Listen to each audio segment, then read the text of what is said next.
19e siècle, il y a un monsieur à la barbe bien fournie, Victor Hugo, qui commence à expliquer à tout le monde qu'il faut arrêter de décapiter des gens toutes les 5 minutes.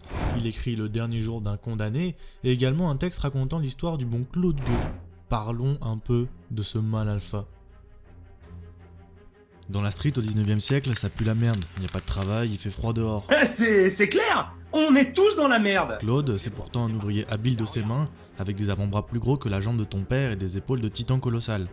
Mais rien n'y fait, pas de travail et en plus il vit avec une femme pauvre et la fille de celle-ci qu'il doit nourrir. Il commence à voir qu'il n'y a plus rien dans le frigo, alors un jour il se prend une frappe, il va au Lidl du coin où il met 2-3 gougères au fromage sous sa veste et il passe devant le vigile en sifflotant. Le lendemain matin, ça tape à sa porte à 6h et on l'emmène pour 5 ans d'enfermement à la maison centrale de Clairvaux.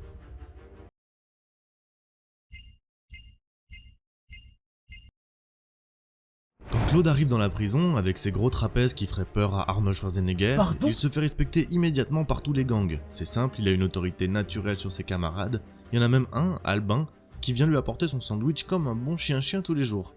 La relation avec lui devient très amicale, Claude ne se balade plus sans son nouveau copain, ils sont inséparables. Victor Hugo écrit « Chacun des deux amis était l'univers pour l'autre ». Néanmoins, Claude n'est pas le seul boss de la prison. Le directeur, un petit homme mesquin et insupportable nommé MD, est jaloux de l'emprise que le prisonnier détient sur ses petits copains. Alors il va prendre une mesure radicale, envoyer Albin dans une autre partie de la prison, afin de séparer les deux amis. Claude, complètement en manque d'Alban, interpelle le directeur. Il lui demande pourquoi Alban lui a été retiré. MD s'en bat les couilles, il le cheap allègrement et à chaque fois il lui répond « parce que ».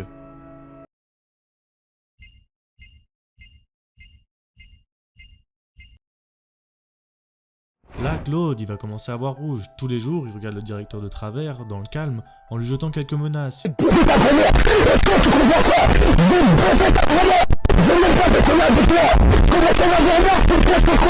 25 octobre 1831, il annonce à MD qu'il a jusqu'au 4 novembre pour libérer Albin. Cette date arrivée, sans aucun signe de vie de son ami, C'est l'heure de faire des bêtises. il descend à l'atelier des menuisiers à qui il demande une hache en avouant ses intentions.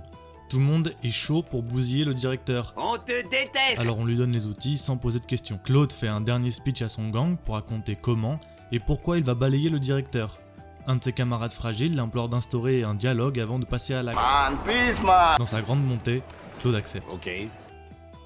Le directeur rentre dans les ateliers pour sa petite ronde comme d'habitude. Personne ne parle, tout le monde attend une éventuelle confrontation. Claude interpelle le directeur, le suppliant de lui rendre son ami. Il essaye de respecter sa parole et tente une dernière fois l'option pacifique. Il lui demande encore une fois « Pourquoi avoir séparé Albin de moi ?» Le directeur répond un fatal « Parce que… »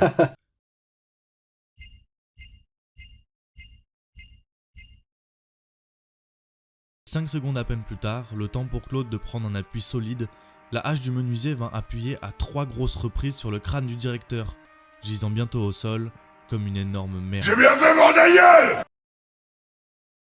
Bon, comme Claude a massacré un mec, on le condamne forcément à la guillotine. Au procès, tous les témoins se taisent et ce giga chat de Claude va lui-même demander à son gang de le dénoncer.